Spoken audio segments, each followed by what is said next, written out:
عبادی الذین اسرفوا علی انفسہم لا تقنطوا من رحمت اللہ۔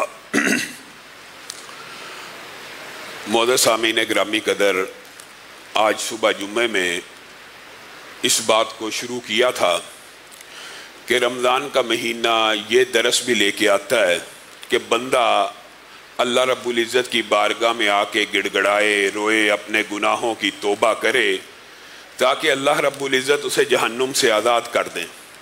اور رمضان کا مہینہ جہنم سے آزادی ہی کا مہینہ ہے۔ اور بنیادی طور کے اوپر انسان جب ایک گناہ کرتا ہے تو اس کے دل کے اوپر سیاہ نقطہ پڑ جاتا ہے۔ وہ سیاہ نقطہ ایک گناہ دوسرے گناہ کو آسان کرتا ہے، اور ایک نقطہ دوسرا نقطہ لے کے آتا ہے، آہستہ آہستہ پورا دل کالا سیاہ ہو جاتا ہے۔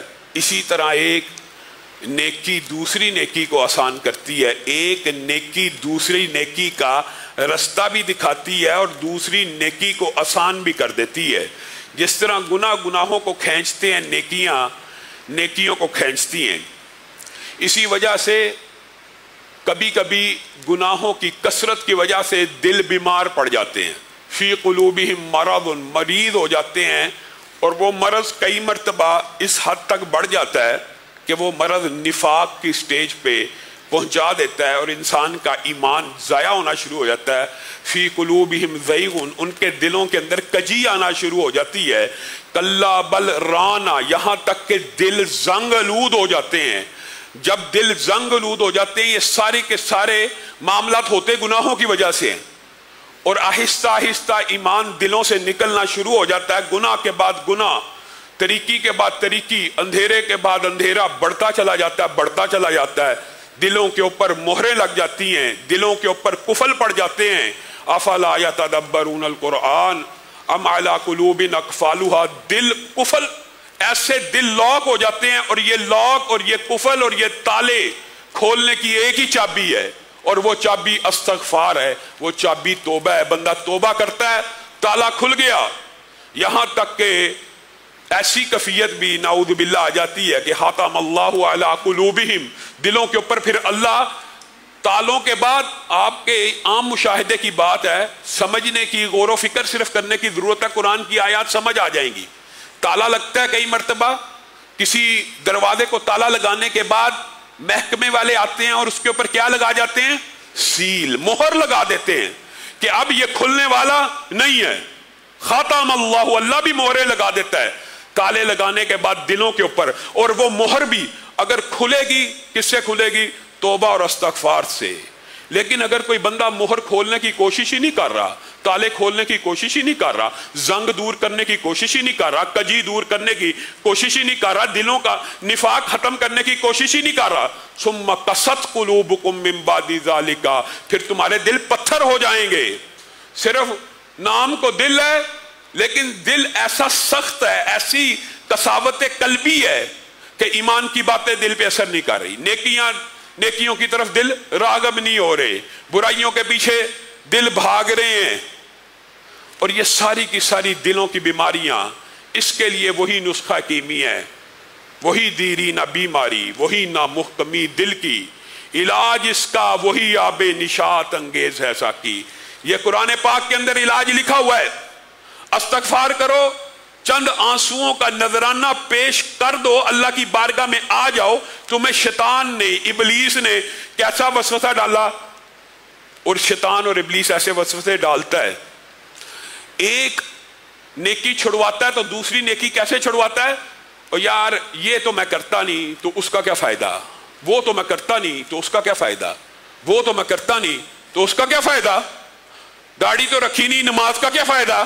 یہ شیطان ابلیس کا بہت بڑا وسوسہ ہے جو آپ کو ڈالتا ہے۔ اور دوسرا وسوسہ یہ بھی ڈالتا ہے، اتنے گناہ کر لیے ہیں، اور یہ جو معاذ اللہ محاورے معاشرے میں کئی مرتبہ بنے ہوتے ہیں، یہ بھی کئی مرتبہ کسی کے اوپر صادق آ بھی جائیں تو آ جائیں، 900 چوہے کھا کے بلی حج کو چلی، اس طرح کے محاورے بنائے جاتے ہیں۔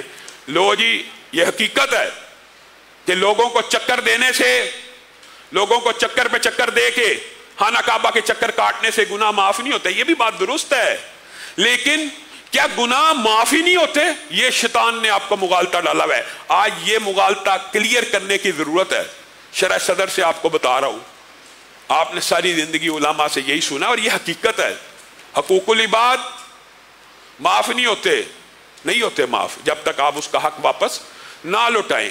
لیکن ایک بندہ حق لٹانا چاہتا ہے،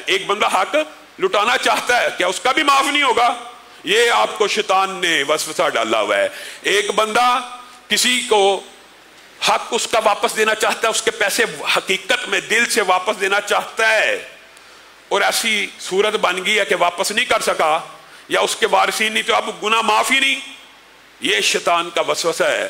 حقیقت میں کسی کی حق تلفی کی ہے، دل میں احساس ندامت آ گیا ہے، اب وہ حق لٹانے کا متلاشی ہے، پھر بھی گناہ معاف نہیں. یہ کسی مولوی نے آپ کو غلط سبق پڑھایا ہوا ہے، اور یہ میں اپنی طرف سے نہیں کہہ رہا. اس کی دلیل کے اندر ایک بہت بڑی حدیث ہے، اور وہ حدیث آپ نے نوٹ کرنی ہے اور غور کرنا ہے کہ اللہ رب العزت کی رحمت کے دروازے کس قدر وسیع ہیں.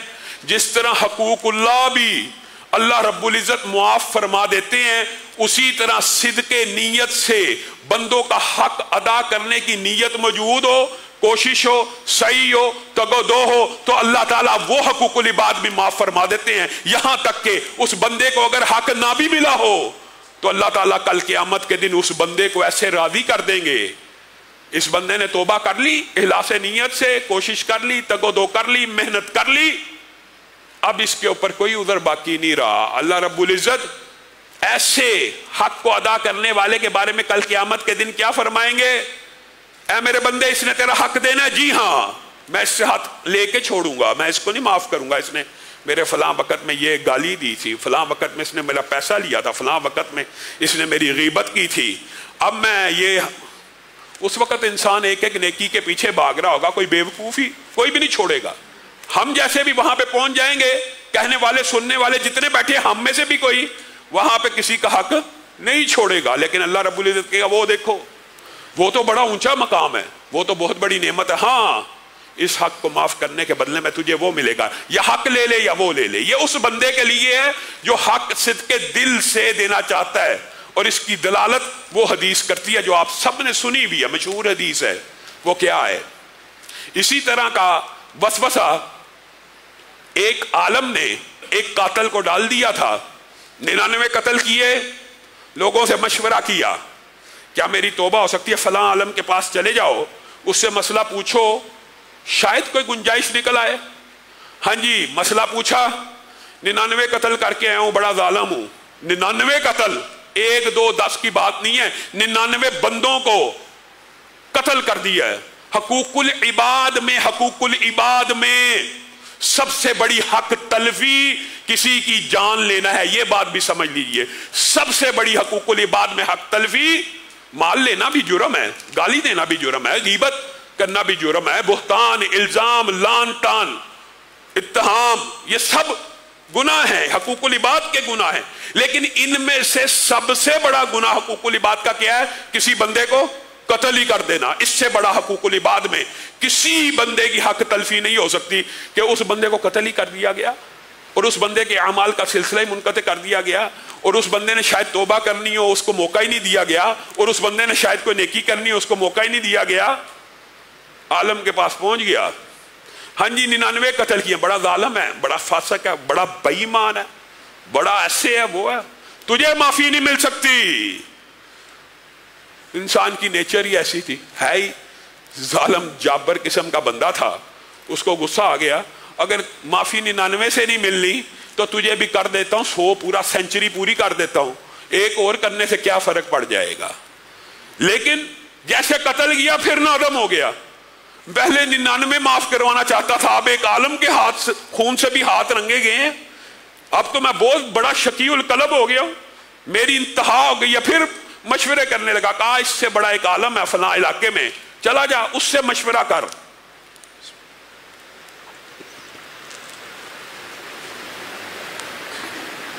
اس سے مشورہ کیا، اس کے پاس پہنچا، پوچھنے لگا 100 پورے کے پورے قتل کر آیا ہوں اور اعتراف کرتا ہوں گناہ کا. یہ بات بھی یاد رکھیے، توبہ کی قبولیت کے اندر ایک شرط محدثین نے اعتراف جرم بھی بتائی. اعتراف جرم کر لینے کے بعد اللہ کی بارگاہ میں آنا. ہمارے معاشرے میں سب سے بڑا المیہ یہ ہے, گناہ کرتے ہیں, برائی کرتے ہیں, اعتراف نہیں کرتے.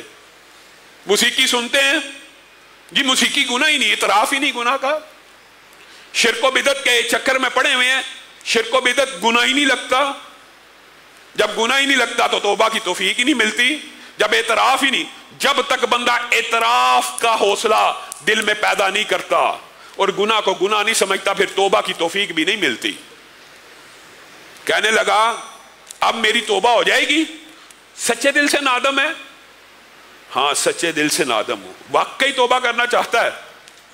میں تجھے یہ بات کہتا ہوں کہ میرے علم کے مطابق اللہ رب العزت نے توبہ کا دروازہ بند نہیں کیا. تو توبہ کر, بقیہ زندگی فلاں بستی میں جا کے گزار, جو نیک لوگوں کی بستی ہے ان کی صحبت میں رہ, اچھے لوگوں کی صحبت میں رہ. یہ جو محدثین نے ابواب قائم کیے ہیں, اس حدیث سے یہ بات بھی ملتی ہے کہ جب پھر انسان گناہ چھوڑے تو پھر بری صحبت بھی چھوڑ دے. گناہ جن سہیلیوں, جن دوستوں کی وجہ سے سردرد ہوئے, جن دوستوں کی وجہ سے بے حیا فلمیں دیکھتا رہا, جن سہیلیوں کی وجہ سے غیر محرموں سے چیٹنگ ہوتی رہی, اب اگر احساس ندامت ہو گیا تو اس صحبت کو بھی چھوڑنا ہے, اس صحبت سے بھی کنارہ کشی کرنی ہے, تاکہ دوبارہ گناہ مشکل ہو, آسان نہ ہو, دوبارہ کٹ جا. اس کو بھی یہی حکم دیا عالم نے, چلا جا نیکوکاروں کی بستی کی طرف چلا جا, ساری زندگی ادھر بتا, اللہ سے توبہ کر. اللہ کی بارگاہ میں کیا کمی ہے, امید ہے اللہ تیرے گناہوں کو معاف کر دے گا. اس بندے کے دل میں ندامت کا احساس جاگا کہ اچھا ابھی بھی گنجائش موجود ہے. لوگوں 100 بندوں کے قاتل اور حقوق العباد کی سب سے بڑی حق تلفی کرنے والے کے بارے میں کہہ رہا ہوں, اس کے دل میں بھی یہ دل میں احساس جاگ گیا, اچھا میری توبہ قبول ہو سکتی ہے. عالم کی انسٹرکشن کے اوپر عمل کرتے ہوئے چل پڑا. ابھی چند قدم چلا اس نیکوکاروں کی بستی کی طرف, چند قدم, ملک الموت آ گئے, روح کو قبض کر لیا گیا. اب دیکھیے حدیث کے الفاظ ہے اور ہمارا ایمان ہے, حدیث بھی وہی کی ایک قسم ہے. نیکی کے فرشتے دوڑتے ہوئے آئے, ہمارا بندہ ہے. برائی کے فرشتے کہنے لگے ہمارا بندہ ہے. نیکی کے فرشتے کہنے لگے توبہ کی نیت کر چکا تھا, اور اللہ کا یہ قانون ہے جب نیکی کی نیت ہو جائے اس نیکی کو لکھ دیا جاتا ہے. سبحان اللہ. برائی کے فرشتے کہنے لگے ابھی نہ نیکوکاروں کی بستی میں پہنچا, نہ نیکی کا عمل شروع کیا, تمہارا بندہ کیسے ہوگا؟ 100 بندوں کا قاتل ہے, عالم بھی ایک شامل ہے, یہ ہمارا بندہ ہے. اللہ رب العزت نے رسول اللہ کو وحی کے ذریعے اطلاع دی ہے اس حدیث کے اندر کہ ایک انسان کو جو ہے فرشتہ تھا انسانی شکل میں, اس کو ثالث مقرر کیا گیا, اور اللہ ہی نے ان کو اس فیصلے کا طریقہ سمجھایا اور بتلایا. ایک فرشتے کو ثالث مقرر کرتے ہیں, آپ فیصلہ کیجئے بندہ ہمارا ہے یا بندہ برائی کے فرشتوں کا. انشاءاللہ قبر کے باب کے اندر یہ تفصیلاً بیان کریں گے کہ موت کے بغیر اچھائی کے اور برائی کے فرشتے کس عالم میں آتے ہیں. ہمارا عقیدہ اور قرآن پاک کی آیات بھی اس بات کے اوپر دلالت کرتی ہیں. عالم برزخ کا جو پہلا منظر انہی فرشتوں کی آمد کا ہوتا ہے. کہا زمین کو ناپ لو, اس فرشتے نے فیصلہ یہ مقرر کیا کہ زمین کو ناپا جائے. اگر برے لوگوں کی بستی کے قریب ہوا, چند قدم تو نکلا تھا, تو برائی کے فرشتے لے جائیں گے, اور اگر نیکوکاروں کی بستی کے قریب ہوا تو نیکوکاروں کے فرشتے لے جائیں گے. فرشتے نے فیصلہ سنا دیا, اور اللہ تعالیٰ نے زمین کو حکم دیا کہ اس بندے کی میت کو لے کر نیکوکاروں کی بستی کی طرف سمٹ جا. جب پیمائش کی گئی تو نیکوکاروں کی بستی کا فاصلہ کم تھا, نیکیوں کے فرشتے اس 100 قاتل کو بھی لے گئے. وجہ نیت نیک تھی, نیت کے اندر توبہ موجود تھی, اخلاص نیت سے, خلوص نیت سے نادم تھا, شرمندہ تھا. اسی لیے رسول اللہ صلی اللہ علیہ وسلم نے ارشاد فرمایا یہ اسلام کی کتنی بڑی خوبصورتی ہے, کتنی بڑی خوبصورتی ہے.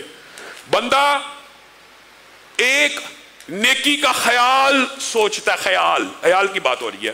اللہ تعالیٰ فرشتوں کو حکم دے دیتے ہیں اس کی پوری نیکی لکھ لے. بندے نے حج کا سوچا, بندے نے عمرے کا سوچا, بندے نے مسجد بنانے کا سوچا, بندے نے کنواں لگوانے کا سوچا, بندے نے کولر لگوانے کا سوچا, بندے نے نیکیوں کا کوئی بھی منصوبہ بنایا, جہیز بناؤں گا, یتیموں کی کفالت کروں گا, بیواؤں کی خدمت کروں گا, کوئی بھی نیکی کا منصوبہ بنایا، ابھی سوچا، تو اللہ تعالیٰ نے فرشتوں کو حکم دیا اس کی پوری نیکی لکھ دی جائے، جو کی نہیں ہے، جو صرف سوچی ہے۔ اور جب اس سوچ کو عملی جامہ میرا بندہ پہنا دے، ایک نیکی تو تب لکھ لی جب سوچ تھی، اور جب اس نے اس نیکی کے اوپر عمل کر دیا، پھر ایک نہیں لکھنی، پھر ابتدا کہاں سے ہونی ہے؟ پتہ ہونا چاہیے نا، کہاں سے ہونی ہے؟ 10 سے، ابتدا 10 سے۔ نیکی نہیں کی، سوچی تو 1 کر دی، ابتدا 10 سے، پھر 20 کسی کی 30، کسی کی 700، کسی کی 1000، کسی کی 1,00,000۔ یہ اللہ کی رحمت کتنی وسیع ہے۔ نیکی نہیں کرتا، 1 لکھ دی، نیکی کر لی 10 سے لے کے کروڑ تک، جو رب چاہے لکھ دے۔ اور بندے نے برائی کا خیال سوچا، میں یہ کام کروں گا، میں یہ بے ایمانی کروں گا، میں فلاں مال کھاؤں گا، میں فلاں چکر چلاؤں گا، میں فلاں واہیات کام کروں گا، خیال سوچا۔ اللہ نے فرشتوں کو حکم دیا اس کا گناہ مت لکھو، ابھی خیال ہے، ابھی خیال ہے، اس کا گناہ مت لکھو۔ وہ خیال سے بعد آ گیا، گناہ کی پلاننگ کی، میں یہ گناہ کروں گا، میں فلم دیکھوں گا، میں ٹی وی ڈرامہ دیکھوں گا، میں گانا سنوں گا، میں غیر محرم لڑکی کو دیکھوں گا، میں غیر محرم لڑکے سے چیٹ کروں گی، بات کروں گی، پلاننگ کر لی۔ اللہ نے ابھی تک گناہ نہیں لکھا، اور پلاننگ فیل ہو گئی، اور پلاننگ کے اوپر عمل درآمد نہ ہو سکا۔ 20 سے زائد صحیح روایات کے الفاظ کا مفہوم آپ کے سامنے رکھ رہا ہوں۔ پلاننگ کی، گناہ کی، گناہ نہیں لکھا گیا، اور اس گناہ سے رک گیا۔ یعنی ابھی نیت بنائی ہے میں فلاں گناہ کروں گا، میں فلاں برائی کروں گا، تو اللہ تعالیٰ نے فرشتوں کو حکم دیا اس کا گناہ مت لکھو۔ اب یہ پلاننگ فیل ہو گئی، اس پلاننگ کے اوپر عمل درآمد نہ کیا، اللہ نے فرشتوں کو حکم دیا اس گناہ کو نہ کرنے کی بھی نیکی لکھ دی جائے۔ خیال گناہ کا سوچ رہا ہے، خیال گناہ کا سوچ رہا ہے، اور اس کو نہ کرنے کی بھی اللہ کے حکم کے مطابق یہ ہے کہ نیکی لکھ دی جائے۔ اور اگر گناہ کر لیا تو ابتدا کہاں سے ہوگی؟ 1 سے، 1 گناہ لکھ دیا جائے جو اس نے کیا ہے۔ اور امام البانی نے ایک حدیث کو صحیح لکھا، اور دیگر محدثین نے اس کی سند کے اوپر اعتراض کو اٹھایا ہے۔ وہ کیا ہے؟ گناہ کر بھی لیا تو اللہ تعالیٰ نے کہا، فرشتوں کو حکم دیا رک جاؤ، 6 گھڑی ذرا انتظار کر لو۔ 6 گھڑی کا کوئی تعین حدیث میں موجود نہیں ہے، اس سے مراد 6 منٹ ہیں، 6 سیکنڈ ہیں، 6 ہفتے ہیں، 6 ماہ ہیں، 6 سال ہیں، کوئی پتہ نہیں۔ 6 گھڑی رک جاؤ، کیوں؟ شاید میرا بندہ توبہ کر لے، اس گناہ سے نادم ہو جائے، تب تک موقع دے دو۔ یہ اللہ رب العزت کی رحمت کا کتنا عظیم الشان منظر ہے۔ اور پھر گناہوں میں آلودہ ہو گیا، گناہوں میں ڈل گیا۔ گناہ کتنے؟ زمین سے لے کے آسمان تک گناہوں سے اپنے نامہ اعمال کو، اپنے کھاتوں کو، اپنے رجسٹروں کو، صرف گناہ سے زمین سے آسمان کے مابین نہیں بھرا، بلکہ اس کے گناہ کو تحریر کرنے کا اللہ تعالیٰ کے پاس ایویڈنس اس طرح کے موجود ہوں گے۔ وَمَا كَانَ رَبُّكَ نَسِيًّا، ایسا ایویڈنس ہوگا کہ بندہ گناہ سے مکر نہیں سکے گا۔ فلاں دن اتنے بج کے اتنے منٹ میں یہ گناہ کیا، نہیں اللہ میں نے نہیں کیا، کہ اللہ کے پاس ایویڈنس نہیں، ریکارڈنگ موجود نہیں۔ اللہ تعالیٰ کے پاس ایسی عظیم الشان ریکارڈنگ ہوگی کہ رجسٹر بھرے ہوئے ہیں کہ اس وقت کیفیت کیا تھی، اس وقت سورج نکلا ہوا تھا، اس وقت لمحہ یہ تھا۔ نہیں یقین، یہ دیکھ لے اپنی ویڈیو، یہ دیکھ تو کیا اس دن کر رہا تھا۔ یہ جو رجسٹروں پہ تحریر ہے، یا جو کیسٹیں بنی ہوئی ہے، یا یہ ریکارڈنگ ہے، صرف گناہ نہیں، زمین سے آسمان تک گناہ نہ بھرے ہوں، بلکہ اس بندے کے کھاتے زمین سے آسمان تک بھرے ہوں۔ اور اللہ رب العزت کی بارگاہ میں آ کے کیا کہ اللہ میں اپنے گناہوں کا اقرار کرتا ہوں، بڑا ظالم ہوں، اپنی جان کے اوپر ظلم کر دیا، مجھے معاف کر دے، تو اللہ رب العزت سارے کے سارے گناہوں کو معاف کر دے گا۔ ان الحسنات یذہبن السیئات، اللہ تعالیٰ اس استغفار کی اور توبہ کی نیکی کی وجہ سے گناہ کو معاف کرے گا۔ وہ گناہ جو سوچا لکھا نہیں گیا، کیا تو ایک لکھا، کر کے توبہ کر لی تو مٹا دیا گیا۔ اللہ تعالیٰ نے قرآن پاک میں سمجھانے کے لیے اپنی رحمت کو کتنی عظیم الشان بات کی ہے۔ إِلَّا مَن تَابَ وَآمَنَ وَعَمِلَ عَمَلًا صَالِحًا فَأُولَٰئِكَ يُبَدِّلُ اللَّهُ سَيِّئَاتِهِمْ حَسَنَاتٍ۔ اللہ تعالیٰ فرشتوں کو یہ حکم دے گا، اس بندے کے کھاتے یہ جو بھرے ہوئے تھے رجسٹر گناہوں سے، اب اس بندے نے توبہ کر لی ہے، ان ہر گناہ کے بدلے میں اس کی ایک ایک نیکی کو تحریر کر دیا جائے۔ گناہ کو نیکیوں میں بدل دیا، گناہوں کو مٹایا نہیں، گناہوں کو نیکیوں میں تبدیل کر دیا۔ کس نسخہ کیمیا کی وجہ سے؟ ایک ہی نسخہ کیمیا ہے، اور وہ توبہ ہے، وہ استغفار ہے، وہ اللہ کی بارگاہ میں آ کے آنسوؤں کا نذرانہ پیش کر کے جھک جھک کے اپنے رب کو منانے کی نیت سے توبہ کے چند الفاظ کہو تو صحیح۔ ترمذی شریف میں جو حدیث ہے، بعض محدثین نے امام اعمش کی تدلیس اس میں بیان کی ہے، لیکن اصولی طور پر مفہوم کے اعتبار سے حدیث درست ہے۔ اور عبداللہ ابن عمر کہتے ہیں کہ میں نے متعدد مرتبہ رسول اللہ صلی اللہ علیہ وسلم سے یہ واقعہ سنا۔ آپ نے بھی سنا ہوگا، کفل نامی ایک شخص ہوا کرتا تھا، بنی اسرائیل میں بڑا بے ایمان تھا، بڑا برا تھا، برائی کا کوئی موقع ہاتھ سے نہیں تھا جانا دیتا، طاق میں لگا رہتا تھا، شراب پی رہا ہے، ظلم کر رہا ہے، بے حیائی کر رہا ہے۔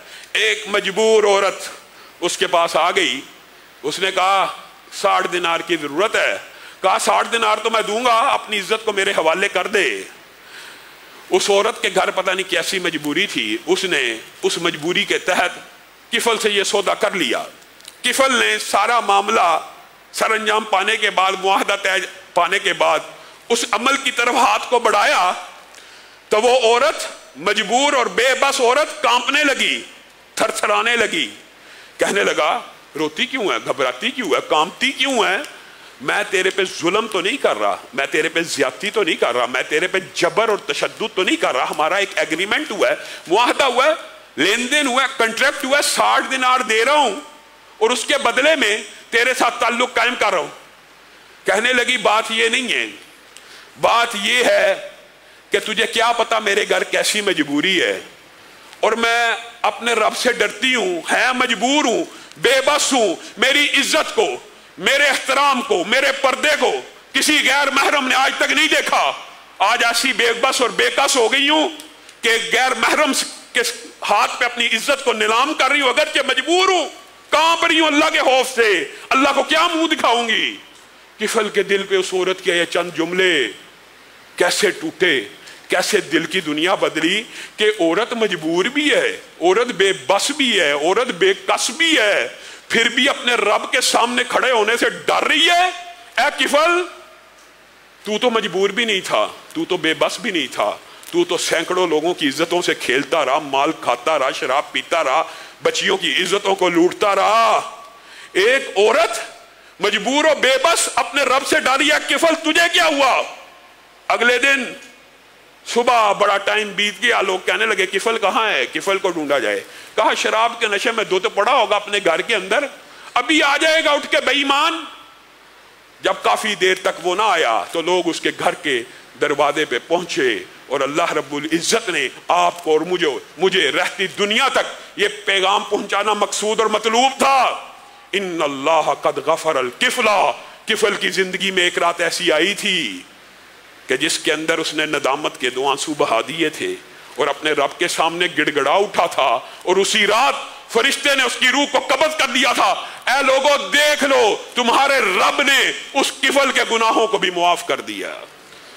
ان اللہ لا يقبل توبۃ العبد ما لم یغرغر، یہ حدیث بھی اس طرح کی حدیث کو تقویت پہنچاتی ہے کہ بندے کی توبہ اس وقت تک قبول ہوتی رہتی ہے، ہر بندے کی توبہ اس وقت تک قبول ہوتی ہے ما لم یغرغر، جب تک روح اپنی آخری ایڑی، یہاں پہ حلق کے اوپر جب ایڑی مارتی ہے نا، روح جب نکلنا شروع کرتی ہے تو اس کا پاؤں آخر میں نکلتا ہے حلق کے اوپر ایڑ لگا کے، اس وقت حلق سے ایک غر غر کی آواز آتی ہے۔